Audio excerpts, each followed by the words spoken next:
Il est 20 h à Bobo-Dioulasso, c'est dans l'ouest du Burkina Faso, même heure à Ouagadougou, Abidjan, Bamako et Dakar. Mesdames, Messieurs, bonsoir à tous et bienvenue à cette édition du journal, édition du mardi 15 décembre 2020. Voici pour vous les titres de l'actualité africaine. Mouvement d'humeur au centre hospitalier universitaire Suro-Sano de Bobo-Dioulasso, c'est dans l'ouest du Burkina. Le personnel soignant a marqué un arrêt de travail ce matin pour protester contre le manque d'eau, une situation qui dure depuis une semaine et qui impacte négativement sur la qualité des soins. Et c'est le SYNCHA, le syndicat national des travailleurs de la santé humaine et animale, qui a lancé le mot d'ordre. Un mot d'ordre qui semble avoir immédiatement porté fruit, nous dira notre correspondant à Bobo-Dioulasso.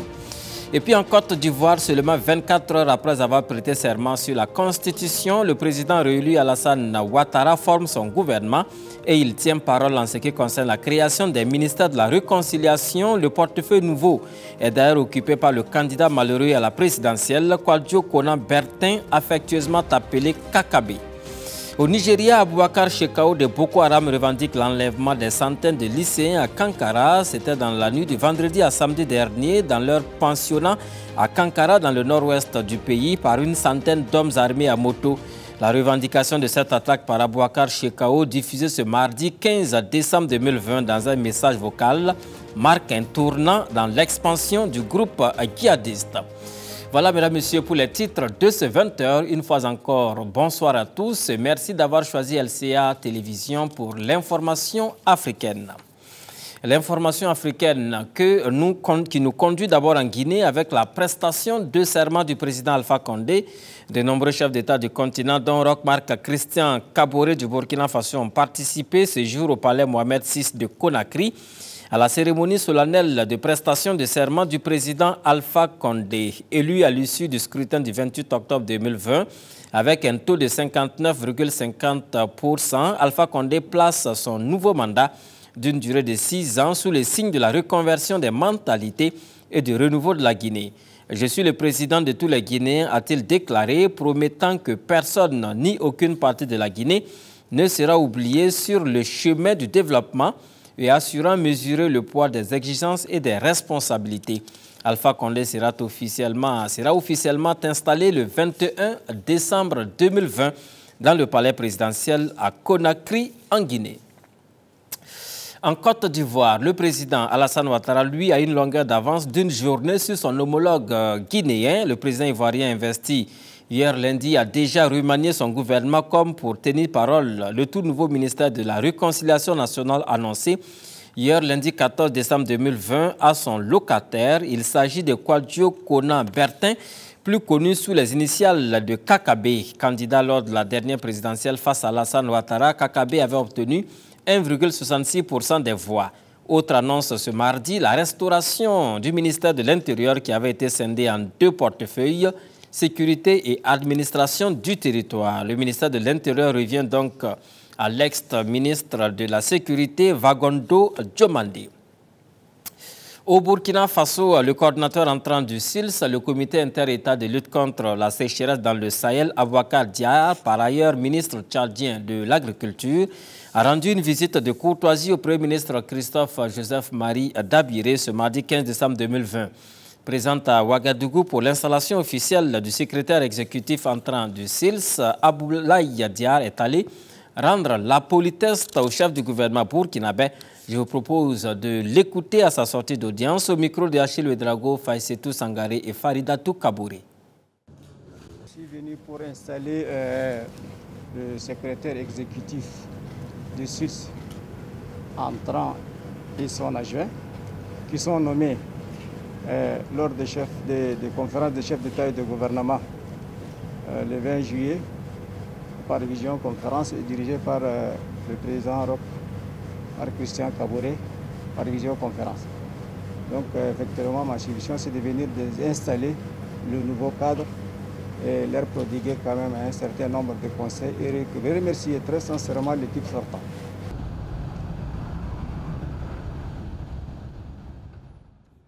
Et puis Abdoulaye Diar a aussi indiqué les principaux défis auxquels le SILS doit faire face. Cela nécessite, selon lui, une réforme dont il dit avoir parlé au Premier ministre burkinabé. Je vous invite à l'écouter à nouveau au micro de nos reporters.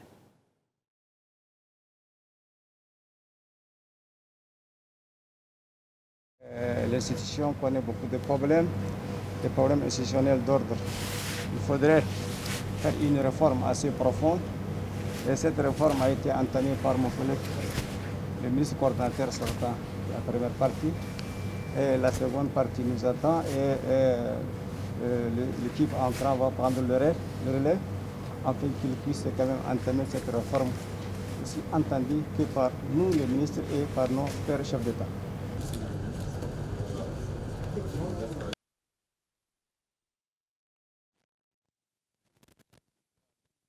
Mouvement d'humeur ce matin au centre hospitalier universitaire Suro Sanou de Bobo-Dioulasso. À l'appel du principal syndicat, le SYNCHA, les travailleurs de ce grand hôpital ont marqué un arrêt de travail pour protester contre les coupures intempestives d'eau à l'hôpital. Pour le personnel à mouvement d'humeur, c'est une situation qui a un impact négatif direct sur la prise en charge des patients. Ils ont donc donné de la voix ce matin. Question d'interpeller qui de droit de Bobo-Dioulasso, la correspondance de Abdoulaye Ouattara. Il est 8h05 au centre hospitalier universitaire Suro Sanou de Bobo-Dioulasso. Les membres du syndicat des travailleurs de la santé humaine et animale SYNCHA sont arrêtés devant les hangars de l'hôpital. Ils dénoncent une coupure d'eau au sein de l'hôpital depuis quelques jours. Ce manque d'eau ne leur permet pas de faire leur travail dans de bonnes conditions.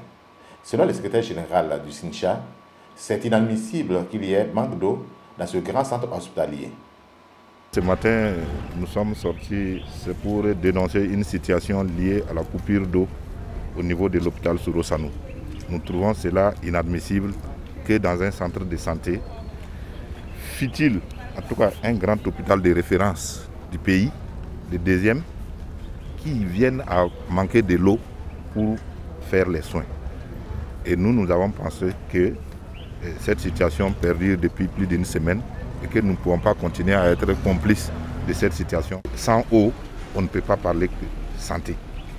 C'est une question, j'allais dire, primordiale et élémentaire qu'il faut régler. Sans eau, on ne peut pas parler de santé dans un centre de santé.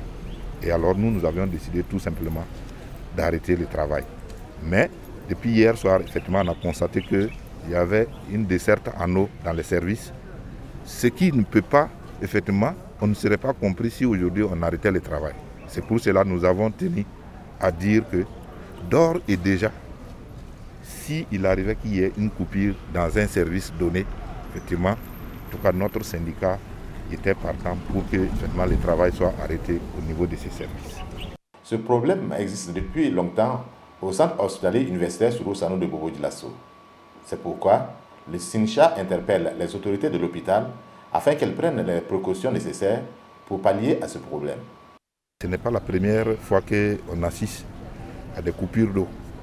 Et vous, certainement, si vous avez déjà accompagné un malade, que ce soit au bloc opératoire ou à un autre service, il n'est pas rare de voir qu'on vous dise d'aller payer de l'eau, l'AFI, pour qu'effectivement on vienne. Il y a des patients même qui ont toujours dit que non, c'est ce que les agents de santé boivent avant de faire poser les actes.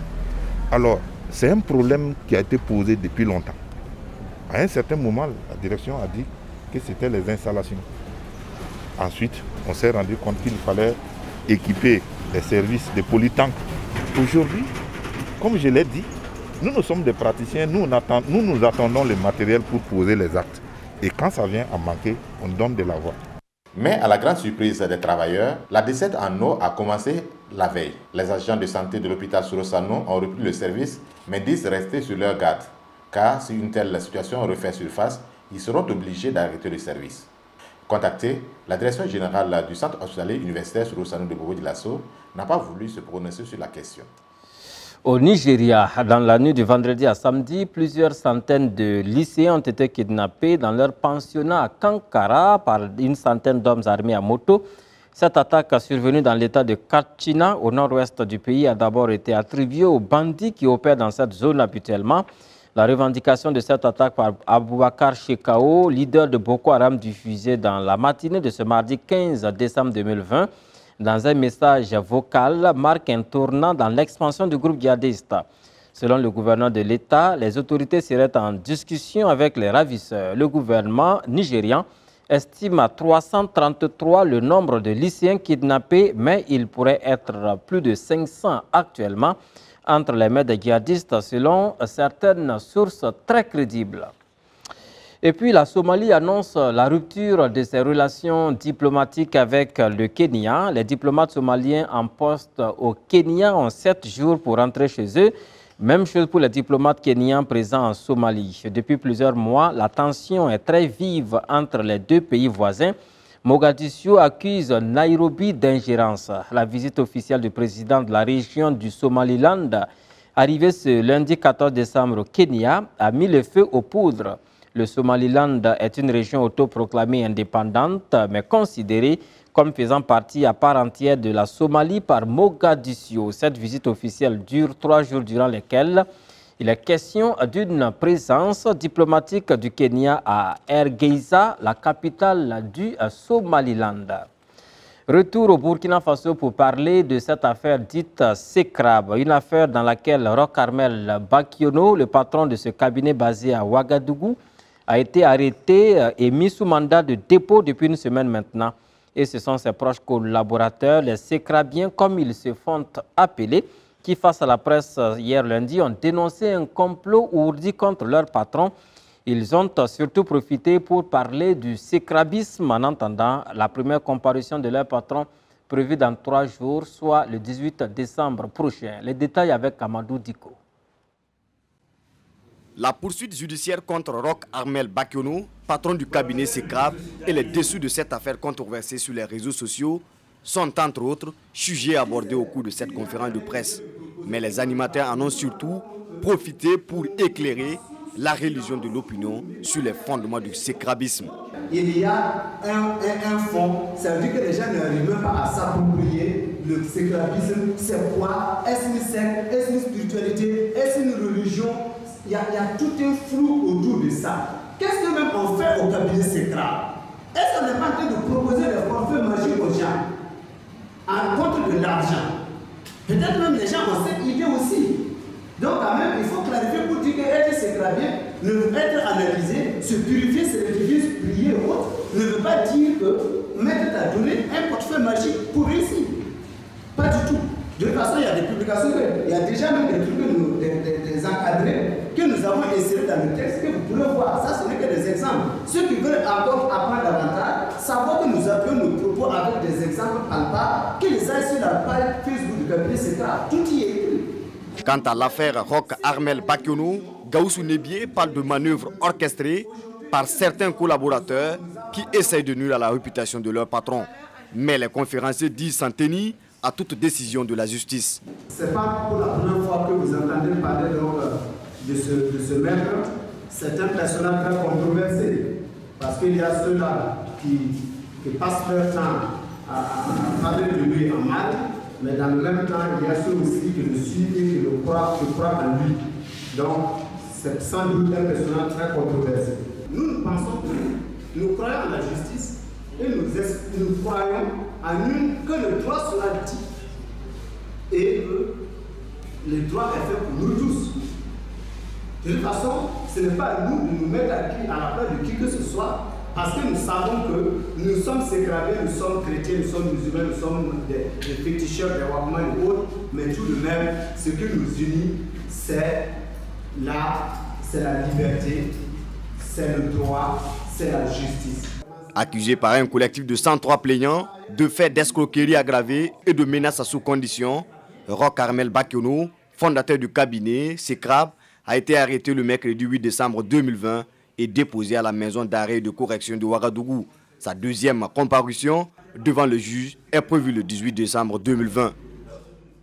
Le réseau Ocades Caritas Burkina organise son conseil national ordinaire tous les 2 ans. Celui de 2020 a lieu les 16 et 17 décembre ici à Ouagadougou, sous la présidence de Monseigneur Justin Kientega, président de l'Ocades, par ailleurs évêque de Ouaouguia. À la veille de cette rencontre statutaire, nous avons rencontré pour vous le secrétaire général de cette organisation de l'Église catholique pour en savoir davantage sur cette activité. Le reportage est signé Constantin Sieda et Aimé Savadogo. Tous pour l'homme, chacun pour les faibles. C'est dans cet état d'esprit que se tiendra le Conseil national ordinaire du réseau OCADES Caritas Burkina. Cette rencontre statutaire, qui se tient chaque 2 ans, réunira les 15 membres de l'OCADES Caritas Burkina, qui représentent les 15 diocèses du pays, avec le secrétariat général et se penchera sur les préoccupations de l'heure. Donc, la crise humanitaire liée à l'insécurité, la crise aussi humanitaire liée aux aléas climatiques. Vous savez que l'année dernière, déjà, à la saison passée, il y a eu donc des inondations et plusieurs paysans, plusieurs familles se sont retrouvés non seulement sans toit, mais aussi sans de quoi continuer à vivre dignement. À côté de cela, il y a aussi d'autres préoccupations qui sont, on peut dire, sur le long terme. Il y a aujourd'hui donc la question de la jeunesse. À cette jeunesse, il faut pouvoir donner donc de l'espoir en les aidant à aller vers donc des solutions qui puissent leur permettre d'avoir accès à un auto-emploi ou à un emploi décent pour leur permettre de vivre.